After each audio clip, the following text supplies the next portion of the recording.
Yes, sir. Welcome to another episode of the Blue Bloods College Game Time podcast. We are on Apple Pods, Spotify, whatever, Google Podcasts, whatever platform you listen to us on. I know it seems like most of our listeners have all shifted over to our YouTube channel. So if you're watching us right now, we appreciate you. Please hit subscribe.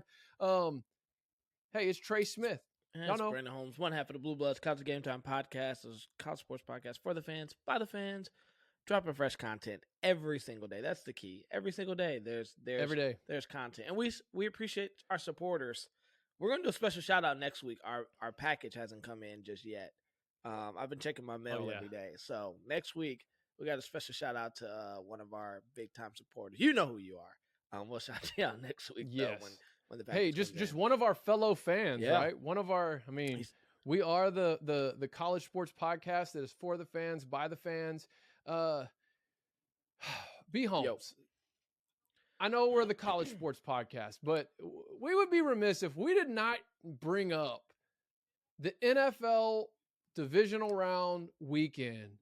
Saturday and Sunday. Do you remember ever in recent history or even history at all where all 4 playoff games were decided on the last play? No, not at all. And I'm actually quite mad that I didn't bet like I thought I was going to bet this weekend. I would have made a bunch of money because I saw this though. This is crazy. And I know it's like this guy, he bet like $50 when it was 13 seconds left that Kansas City was going to win. And the odds seemed to win in I think $7,000. Oh, I was like, why would I not think about that? You got Patrick Mahomes. Anything's possible. Yeah. But those are some great games. I mean, shout out to Joe Burrow, man. I saw this cool thing about that. They were like, how great, and we'll probably get into this, how great the transfer portal is. Because if you think before the transfer portal, Burrow probably would have been stuck at Ohio State, or you don't know if he would have transferred and had to sit out a year, if he would have had that extra year development. Because he was with LSU for 2 years. I think the first year was a nice developmental year. Then he had the breakout year, his last year, and it's like, how many great players, especially great quarterbacks, have been hindered because the transfer portal wasn't around? They just stuck somewhere and it didn't work because they didn't want to transfer and sit out a year. So, man, this was some great NFL football, man. Yeah, Burrow, his first year, they won the Fiesta Bowl, but they were still kind of running that pro style, pounded up the gut type offense, your typical LSU, what they had ran for so many years. And then that's when Ed O hired Joe Brady that next season. Electric. I mean, it exploded.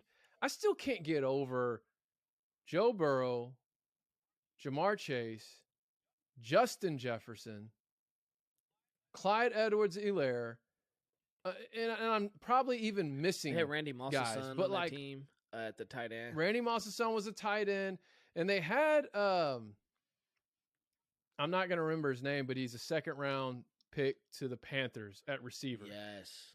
What's his name? I can't remember his name. But if you're watching right now, leave it in the comments if you know who I'm talking about. But that's 3 receivers, a running back. How loaded that team was, and obviously we saw how dominant they were. But that brings me to this point, speaking of playoffs, because you had Cincinnati winning on the last second field goal, beating number 1 seed Titans. And then obviously San Francisco, last second field goal, took care of Green Bay, had a big special teams touchdown. Hufanga, the All-American safety from USC, actually. Shout out to Trojan Nation, man. Fight on. We're actually starting to get some Trojan fans following the Blue Bloods College Game Time podcast. In fact, the most recent video I posted was regarding what they're doing on the recruiting trail / transfer portal. We'll probably talk about that a little bit later in this episode, but he had he didn't block the punt, but he was the one that recovered it and scored the touchdown. So you had that happening. And then of course, my thought was you get 2 back-to-back games like that on a Saturday. Sunday's going to be terrible. Okay. The Sunday games are going to be blowouts, right?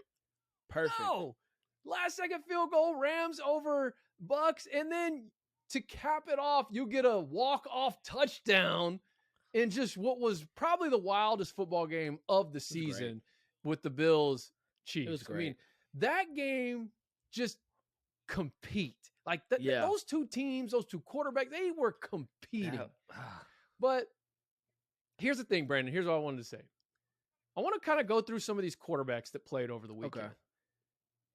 And imagine if they right now were on their college roster. Oh, goodness. How might that have impacted their 2021 season? So the first one I'm going to throw at you is TB12. What if 44-year-old Tom Brady was the Michigan Wolverine quarterback this year? Would that have changed anything? Yes. I think it changed. I think we probably go undefeated until the playoff. I don't think we get stomped by Georgia. Because at 44 years old, Tom Brady almost has the Tebow effect on him. Like, you saw it on the screen, and you can't.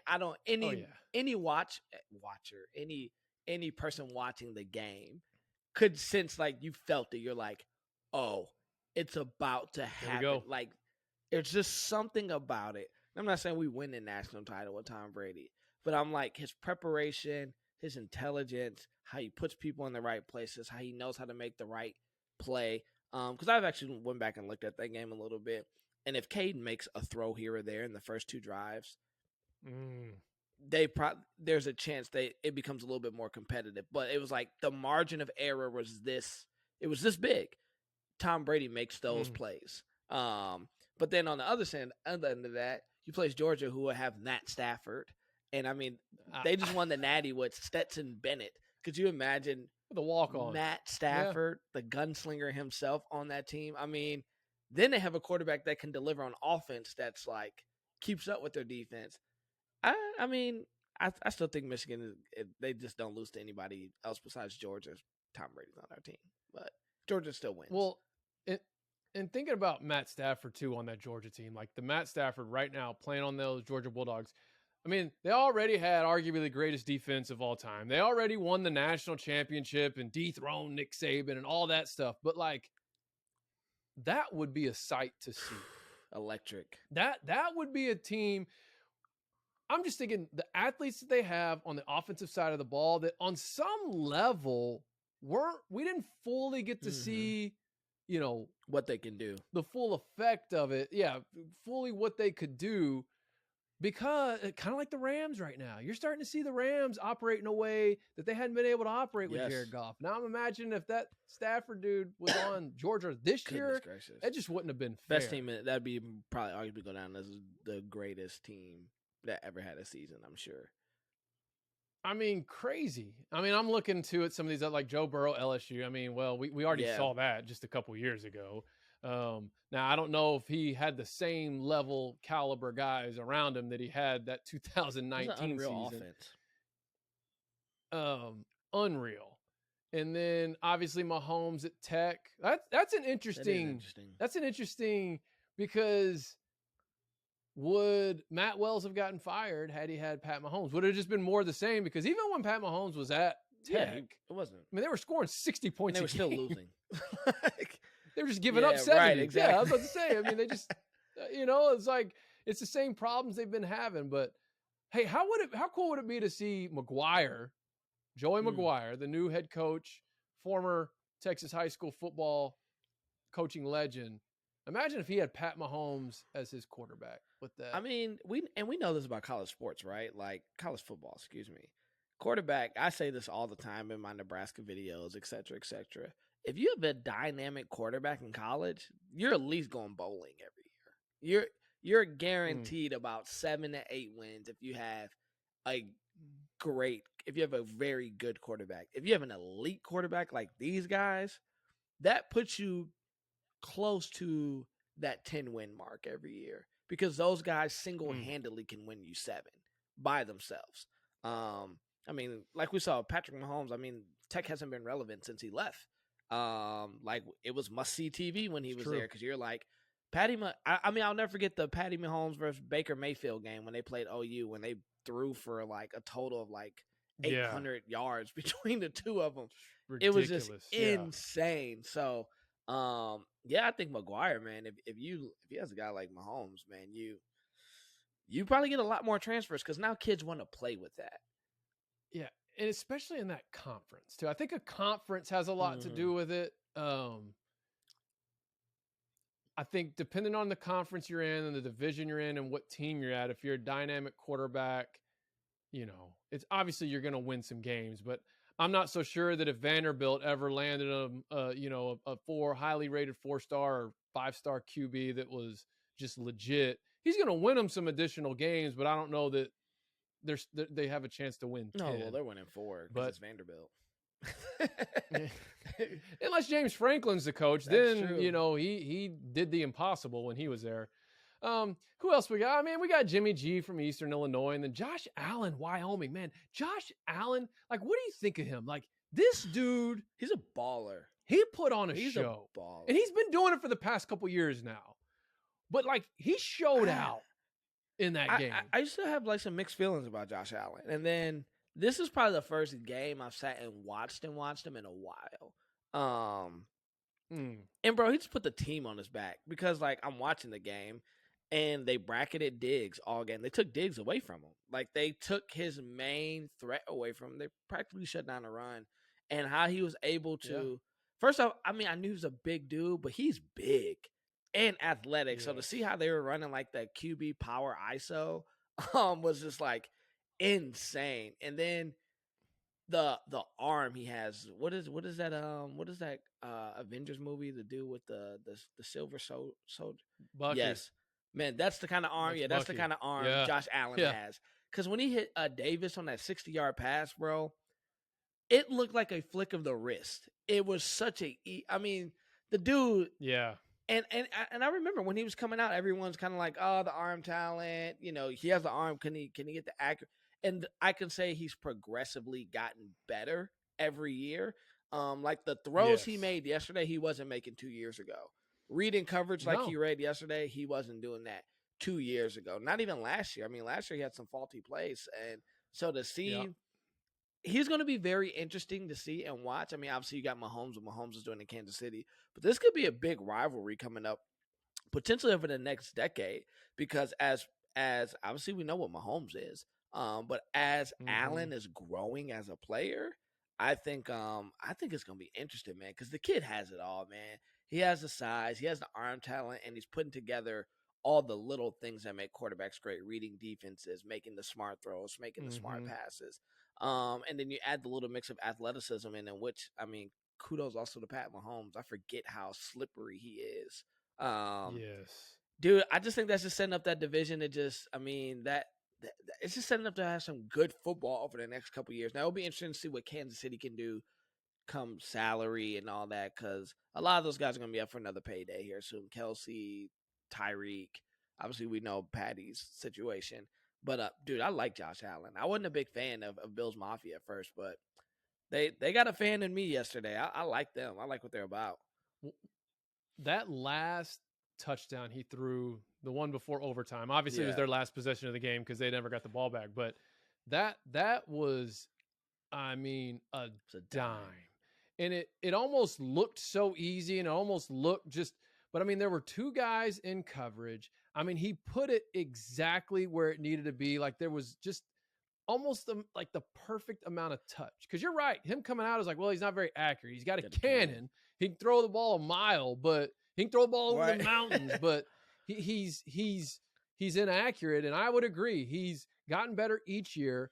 I felt like he had a breakout year last season. He just had issues turning the ball over. Like he more with fumbles than interceptions. And then this year, I don't know how, I mean, I'm assuming he protected the ball more. I don't really watch the Bills like week in, week out, but having them in the position to potentially go to the AFC Championship, just the AFC quarterbacks in general. Think about Joe Burrow, Josh Allen, Pat Mahomes, Chargers. Justin Herbert. I forgot about him. That guy, I mean, you got to think eventually San Diego is going to be making some noise. And then I don't know what your thoughts are on Mac Jones. I don't know if I'm as like sold on him as everybody else, but I'm also not like dogging him. I mean, he may end up being rookie of the year. Right. I don't know. He seems to be a good fit in New England, but I I'm indifferent about Mac Jones. I mean, everyone loves him. Patriots fans really like him because they think he's Tom Brady 2.0. And obviously, I'm a homer when it comes to Tommy, man. I don't think anybody can be Tommy. I think what he's done has been incredible. Watched him since he played at Michigan. I think Mac Jones I think he fits the Patriots aesthetically and what he does. I think he goes to any other team and it's so. But I think he fits the Patriots and what they want to do. I mean, I'm not Julian Edelman betting $100,000 that they're going to go to the Super Bowl. Like I don't think he does that for them. But I guess we'll see what happens. But I do agree. I think a team he could have probably thrived with is San Francisco, and a big part of that's because of Shanahan. Yeah. And just look at what Shanahan's doing with Jimmy G. I mean, Jimmy G almost threw that game away last week. And somehow, and this week. I know, but somehow Kyle Shanahan will have plays drawn up where guys are catching the ball with literally no one in sight. And I'm not saying he's the only coach that does that, but I feel like he does it better than anybody else. Like, oh, George Kittle, wide open, nobody in sight. Or just some, random receiver that I've never even heard of coming across the middle. He utilizes Deebo Samuel so creatively. He is the man. I mean, that dude. So I don't know. I know everyone saw the graphic that got posted way too much and shown way too much, where it had the 2013 Washington. Well, at the time it was the Washington Redskins, Washington football team. Coaching staff, and it had Shanahan as OC, LaFleur as the quarterback's coach, and then I think Sean McVay was the tight ends coach. And what's crazy is that team went 3-13, and now all three of those coaches were just coaching in the divisional round. Two of them are coaching against each other to go to a Super Bowl. And my thought on that was, man, looking at where those guys are now today, I wonder how much from that losing season did they learn that helped them get to the position they're in now. Because you think, oh man, that team must have been loaded. No, they were actually 3-13 and I think the only guy that was retained on that staff was McVay, because I believe Jay Gruden took over the 14 season and kept McVay on as either his OC or his co-OC or whatever it was before he, gave up the play calling. But anyways, it was a heck of a weekend of NFL football. I'm looking forward to the conference championships. I think we're going to have two more games. Classic, instant classics. Hopefully I didn't just jinx it me saying that and we get two blowouts. But moving on here, B. Holmes, what you got for us? I know you had something you were wanting to talk about and speak on with your head coach. Man. Talk to us. Well, it's the same cycle we go through every year as a Michigan football fan, is Jim Harbaugh going back to the NFL. It's what we do. This is my thoughts on it, right? I get people, and I've texted it. I don't have a lot of insiders, but I have some friends connected to U of M. So the thing is, this is what I don't like about it, Trey. Every year this comes out. Every year some guy like Bruce Feldman or Ian Rappaport or whoever has breaking news that Harbaugh has NFL interest. This is why I'm always like, you had to take that with a grain of salt. Harbaugh doesn't even have an agent.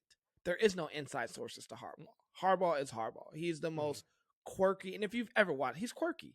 He's just a quirky football guy who I think enjoys playing everything close to the vest and having you on your toes. So when Feldman was tweeting that, I was like, everyone's like sending me big eye emojis. I'm like, I go through this every year, guys. Like, I go through this every year. Do I think there's a legitimate chance? I say yes, and the only reason I said that is because Darius Clemens, we just brought him in, 4-star receiver out of Oregon. His dad admitted that they asked a question, and Harbaugh said, yes, I'm probably going to entertain some offers this year. Now, this is what I'm hearing from my end. I could be completely wrong, but this is what I'm hearing from my end. Because technically Harbaugh, not technically he is. He's on the recruiting trail as we speak. He's been back recruiting. He's doing in-homes. He's really putting together a strong 2023 class is what it's looking like. They're building off this momentum from this year. Right. What I'm hearing is this.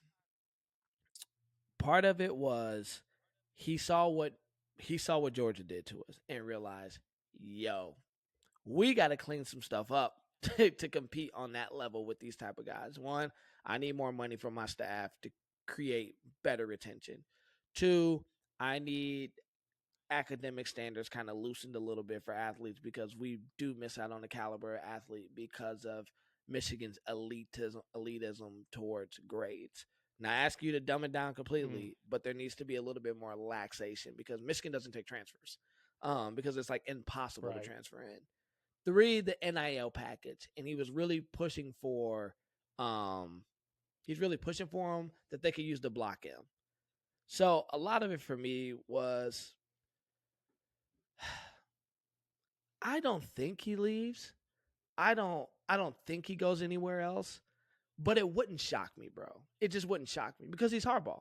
And I don't not admit that there's that ever loving twinkle in his eye that I think he does want to win a Super Bowl. I think he wants to win. I mean, he got close with San Fran. Now, if he won one with San Fran, I wouldn't be concerned. But I think well, let me say something on that real quick. I think what irks him about that one was he lost it to his brother. Yes. And like, they're super competitive. So he was so close. What they got to the NFC champion, or the next year was when they got to the NFC championship, right? And that was the "Don't you ever talk about me" when Richard Sherman went off on Crabtree. But so they kind of rode the Kaepernick wave. 2012 ran into the Ravens. That was when the power went out. Like, they were in control of that game. Power went out. All kinds of craziness. And then still, I remember on that last play, Harbaugh was convinced Crabtree got held. It was like a last fourth from like the 5-yard line. And he lost. And I still remember like it was yesterday, that midfield handshake. Like, he didn't even want, like, his, John Harbaugh was trying to like embrace him, take in the moment, like bro, we just played against each other in the Super Bowl. He's trying to have this moment, and Jim's just like, well, there's a funny story about his competitiveness. So John tells this story. John says, I think this happened like 3 years ago, right? They're like, they're playing basketball at their dad's house, and they're like, anybody that knows Jim is super competitive. Like, he punched Jim Kelly in the face one time because Jim Kelly said he wasn't tough. And it's like John, Jim, they're like youngest boys and their youngest girls. Just something you do. And he's noticing like Jim is starting to get serious. Like, he's scoring, he's chest bumping his like kids or whatever. And so John's daughter is like driving to the hole, and Jim is coming to like swat it. And so John like hip checks him. So Jim gets up and gets into his face, like bodies him down, ends up scoring the winning basket. All that to get to here. John's like, yo, you need to chill out. And G says, Jim picks up his son, goes, come on, son, us winners are going to go inside. And just like, so he just has this, I say all that to say is like, there's this competitiveness about him that I'm with you. I think the elusive Super Bowl is kind of always in the back of his mind. And I believe I think he has to feel like, though, for him, the NFL fit has to be the right fit. I don't think the Raiders are the right fit for him, though. Well, hold on though. Let me just throw a curveball at you. And this is my pipe dream scenario where Jim Harbaugh is the head coach of the Raiders. Aaron Rodgers and Devontae Adams in some weird stratosphere end up on the Las Vegas Raiders. I think he'd heavily consider it. Jim Harbaugh, I think, is taking that job. I think so, too. Because I almost wonder if he's holding out to see where Aaron Rodgers goes, because the other team that was really talked about early in the season when all that drama was happening between A-Rod and Green Bay was the Broncos. And I'm just curious to see how that plays out, because I'm wondering if he's kind of keeping an eye on A-Rod going, okay, if he goes somewhere with an opening, I can make that work. And so I can believe that because he's cool. I mean, he's cool with the Davis family. Like, they're friends. So I say it wouldn't shock me but like you said, the pieces will have to be in place. I don't think he goes to go coach Carr. No offense. I think Carr's a great quarterback.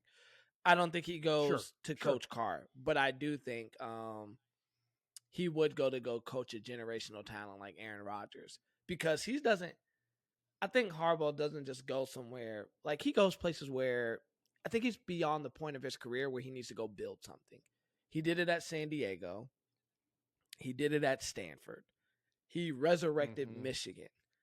I think he's at this point now where it's like, if I'm going to make a leap, it has to make sense. It has to be like, I got a good chance of winning this thing. If not, he's essentially stacked the decks for himself at Michigan. I can get whatever I want. And if you guys don't want to give it to me, I can walk. So, and then I also think this, bro. I think he took that slight, that contract cut last year as a slight. And I have to say, the one thing I feel about Jim Harbaugh is he doesn't like giving up power. He doesn't like being strong-armed into anything. And essentially, he got embarrassed and strong-armed into that contract. Because remember, everybody's talking Jim Harbaugh to take a major pay cut. But I think he's finally like, now the tables have turned. You need me. You want me. And I'm going to take my time with it. I'll still do my job. I'll still be faithful. But I'm going to tell these kids the truth, and I'm going to entertain these offers. Which to me, I think is not a bad thing, though. We still racked in like a top 10 recruiting class with these rumors circulating and him being honest about it. I think if I'm... Well, it's Michigan. You know, it's Michigan. Think and they just beat Ohio State and we went to the playoff. That stuff matters. I think if I'm Michigan, though, I'm already getting my replacements lined up. I'm already putting feelers out just in case, because nobody knows what he's thinking. So instead of getting caught off guard, I would do that. With that being said, I want to talk about the replacement, because obviously I have someone on, and we've kind of texted about. But before we get to that, yes or no, Jim Harbaugh is the head coach of the Michigan Wolverines in 2022? Yes. No. I think yes. I'm saying no. Okay, so in the event that he is not, who you hiring? Because this will be a headlining story. This will be all over the place. Harbaugh back in the NFL, and 2, the Michigan job being open. I mean, that right there, it's a huge deal. If I'm Michigan, there's one person who I got on speed dial right now. I'm calling Luke Fickell. I'm calling Luke. You need a guy. From what I've heard, Luke has great recruiting chops. He's a Midwest boy. He played at Ohio State. He's an Ohio State guy. I think he played at Ohio State, if I'm correct. But yeah, I know he's an Ohio State guy. Came from the Tressel coaching tree. I'm going to say this, though, bro, and this is why. I think it would be a great hire to hire Luke Fickell if that's the case, because you can't tell me he doesn't feel slighted with how he was played at Ohio State.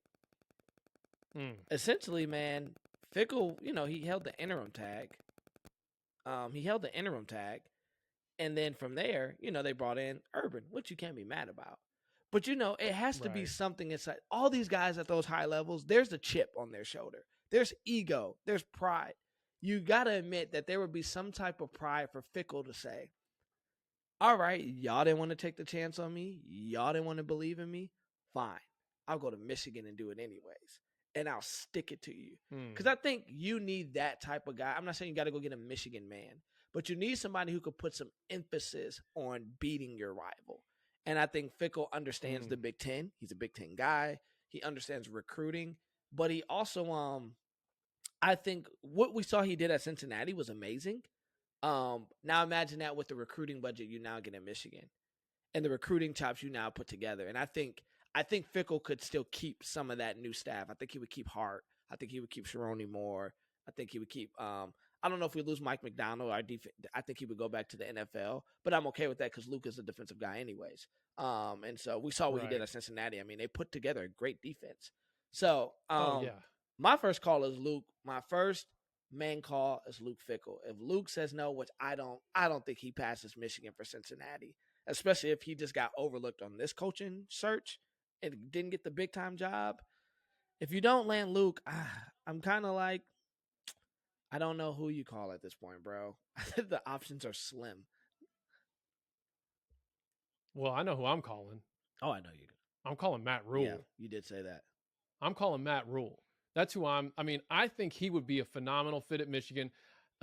He's a guy who's rebuilt programs.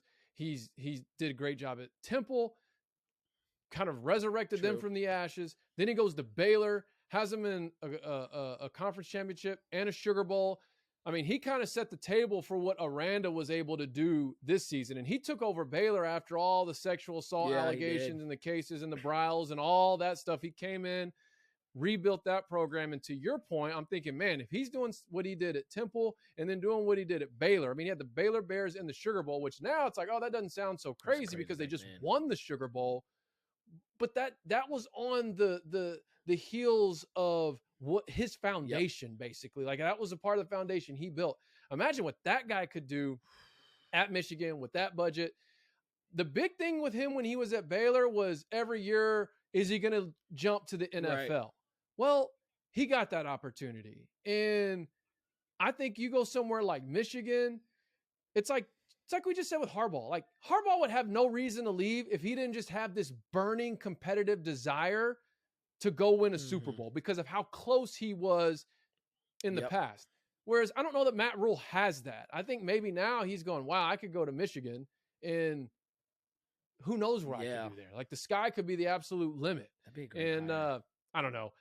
I think Fickell would too, but I don't know, man. I'm starting to wonder, is this guy going to leave Cincinnati, or is he just wanting to see them through in the Big 12? That's true. Or is he just being overly selective? I'm going, the Notre Dame job was open. I feel like now granted he was going into the playoffs, I just would think that would have been the job if he's going to leave Cincinnati. I think he's super selective, though. I think for 3 years, his name has been the hottest name in the cycle.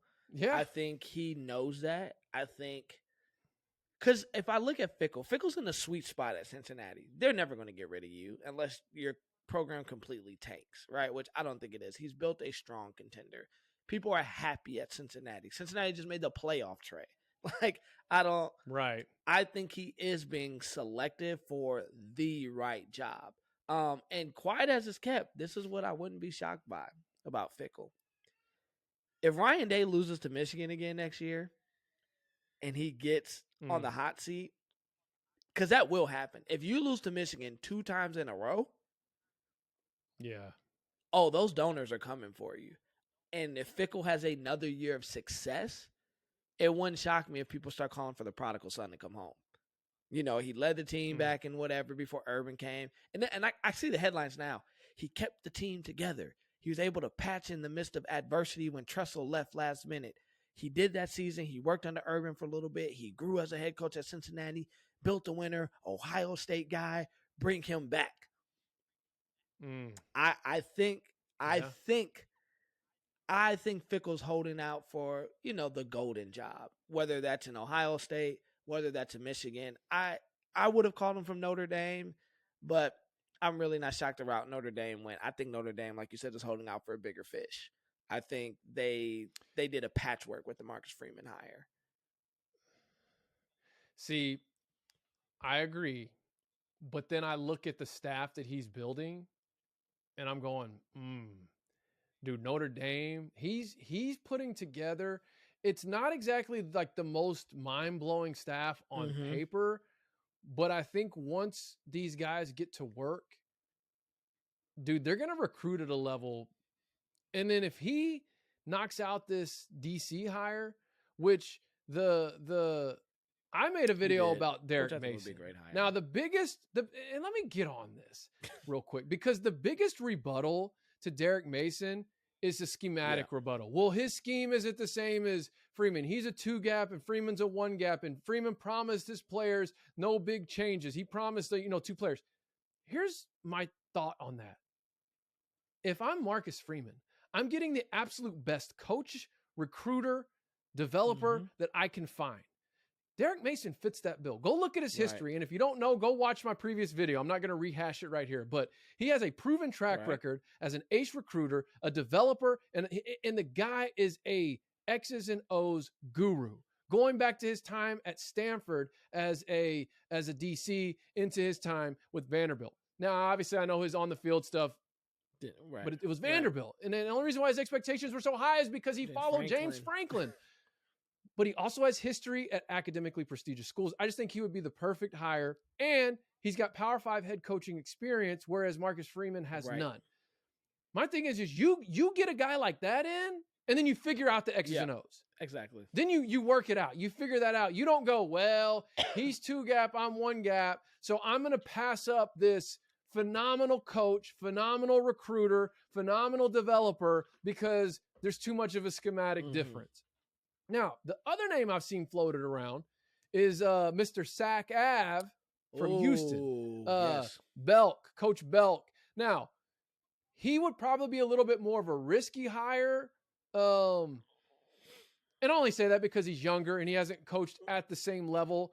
I don't know that he has much Power 5 experience. His experience as a coordinator is at Houston, but they had a phenomenal year. So if it were up to me, I would still take Derek Mason over him. But all I'm getting at is it's looking like he's about to get a home run defensive coordinator. He's already landed some very ace recruiters in his receivers coach, his D-line coach. This Marcus Freeman thing might be here to stay. Now, I still stand by my comments of if they've only won 6 or 7 games going into that USC game, which is their last game of the season next year, I don't think he gets a fair shake. And I think if Urban Meyer has had a year to go under the radar and have everybody forget about his off-field, NFL woes, he'll get the call. They will gladly he'll get the call. Back up the Brinks truck to hire him. I hope that doesn't happen. I'm not saying I want that to happen. I hope I'm wrong because I would love to see what Marcus Freeman can do over the long haul at Notre Dame. I think it's a good look for college football. I think it's a good look for Notre Dame. But anyways, I just wanted to plug that. He is building a phenomenal staff. Well, let's transition here kind of as we're coming to a close. We're going to wrap up a little early tonight. If you're watching live or if you're listening, whenever it may be, riding in your car, running on the treadmill, whatever it is. We were literally going into this episode like, we don't have to go an hour and 10 minutes every week. But transfer portal. Yeah. Do you have what is your 1 or 2 hot takes from the past week or really of the offseason as it pertains to the transfer portal? Anything. I love it so much. I got into a big debate with a friend of mine about this transfer portal thing. And here's what's killing me about the transfer portal, Trey.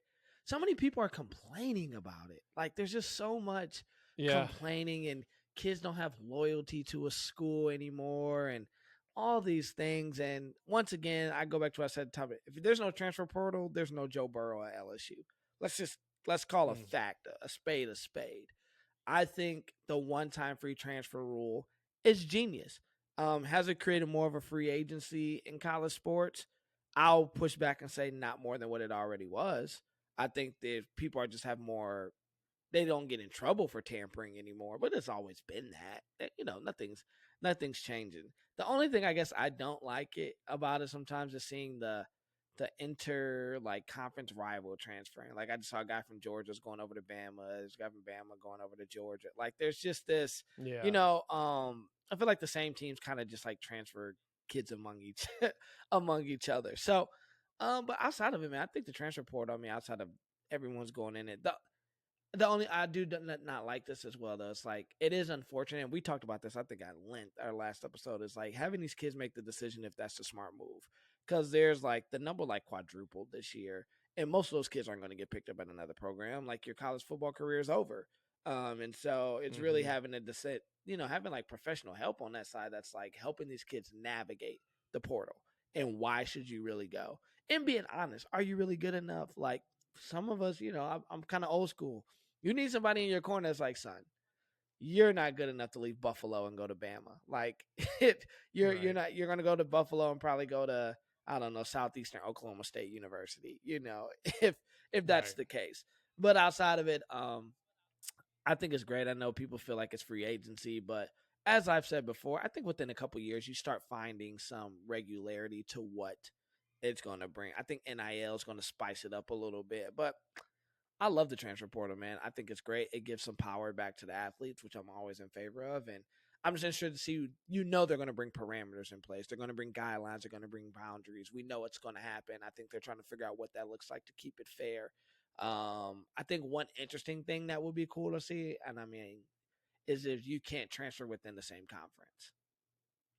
I think that can kind of probably help, one, make a kid think about it. So if I'm a kid at Georgia knowing I just can't go to Alabama, either I stick it out at Georgia, or that brings maybe a little bit more parity where you got some of these like big time players that are transferring out with a lot of talent. If they can't transfer within the SEC, maybe some of that talent goes to the Big Ten. Maybe some of that talent goes to the Pac-12. So that would be the only thing for me, but I think I love it. And I'm interested to see how they kind of shape and mold it over the next couple of years. Yeah, I mean, that was the big thing when the SEC lifted their rule against if you transfer intra-conference, you don't have to sit a year. I got another comment on that in a second, but I do want to say Joe Burrow, I believe, was actually a graduate transfer. So he was immediately eligible based on, well, I mean, he was at Ohio State for like 3 or 4 years, really. I mean, the guy, I mean, his rookie year in the NFL, he's like 26, like Chris Winkie. I'm just kidding. He wasn't that old, but he was older than your typical rookie quarterback. Yeah. Yeah. So, I I'm loving it because as a Razorback fan,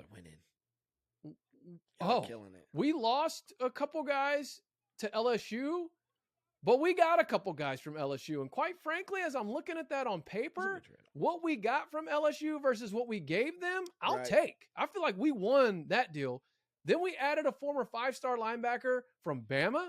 Then we just added a starter on Georgia's defense this past year. Now, I'm not saying he was the impact primetime player, but he was a starter, started 11 games on Georgia's defense, one of the greatest defenses of all time.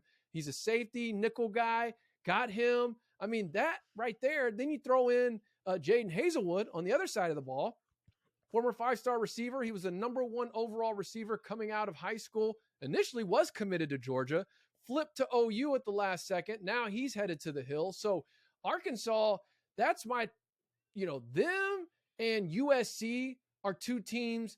Look, you got like LSU's killing it in the portal. Ole Miss is actually killing it in the portal. Like you've got some other teams, but I feel like Arkansas, because obviously I'm an Arkansas fan, so I'm closely following what they're doing. But then USC, bro, and I said it when Riley got hired. In fact, there's a video on this channel where I talked about him getting hired. I'm not saying it was this like incredibly hot take, but there were a lot of OU fans irritated, and everyone starts talking about, oh, he's going to be this, he's going to be da. No, the guy's building a fence around Southern California, and he has been attacking the portal like crazy. The final domino that needs to fall, which it might have already fallen by the time this is actually up airing and we're, people are watching this or listening to this, I should say, is Caleb Williams. Bro, if he gets Caleb Williams, and I've already gone on wax and said this, USC is now a favorite to win the Pac-12, and I wouldn't be shocked if they're in the CFP conversation in 2022. And here's why. They literally have 3 games. 3 games because of the way their schedule played out and because of the conference they're in. They've got Utah, they've got UCLA, which I'm not sure how big of a game that'll be next year, but it's a rivalry game. So you have to Utah, UCLA, and then Notre Dame to end the season. And I mean, even if they're going to play Oregon, it's going to be in the Pac-12 championship just because of how the schedule. So that's a team. And if you got a program like USC that's 12-1, 13-0, like that's a college football playoff team. Facts. I mean, point blank, it's a blue blood. I don't care what conference they're in, but they're a Power 5 team. They're a blue blood program. If they're and I'm telling you, this offense out there is going to be must-see TV. I know OU fans don't want to hear that, and they want to pinpoint all kinds of stuff. But, like, if you – again, I'm going to say this one last time. I don't see any reason why he won't replicate at USC in the Pac-12 what he did at OU in the Big 12. I'm about to go play that as the NCAA right now. I'm about to run the Oklahoma playbook as Lincoln Riley USC. There you go. You just motivated me to go. No, I fully agree, man, that we've already seen what he's doing. We see what he's doing in the portal, and we have to admit, college football is better when USC is on top. And you got to think about all that talent that, like, you got to think Bryce Young, he's a California boy. CJ Stroud, California boy. DJ, such and such at Clemson, I can't pronounce his last name, California guy. Yeah, like a lot of these top-notch quarterbacks, man, they're coming off the West Coast. So, I mean, I think it's going to be, I give it 2 years. I give it 2 years max before Lincoln. If he gets Caleb, I can see him next year. Dude, if he gets Caleb, I was about to say, he gets Caleb, it's that's going to be electric, man. I mean, but that's all I got, B. Holmes. I say that's all I got. That's all I got today, man. It was a great football weekend. It's been a long weekend. But, as we're getting prepared, man, getting prepared for March Madness, I can't believe it's about to be February, like next week. Goodness, I just paid rent. I just paid rent. But, yeah, man, we got March Madness coming up, so we'll just keep everybody up to date with that. College football is ever evolving, bro. There's always something. Every time I look on it, it's constant. But, hey, once again, man, thank you guys for joining the Blue Bloods College Game Time podcast and YouTube channel. Make sure you follow us below right here on our Twitter. Follow us on all social platforms, Blue Blood CGT. Tell your friends, tell your mom, tell your bae, tell whoever about us. Shout out to my fiance, Jessica, man. She was doing some pitching for us at this wedding this past week. She's like, yeah, Brendan has a podcast now. So let's go. So we got some subscribers on that. Thank you guys for all your support, man. You're turning this dream into a real life reality for us, and we appreciate it. Anything for you on your way out? Nope. All right, guys. Well, hey, until next week. Peace.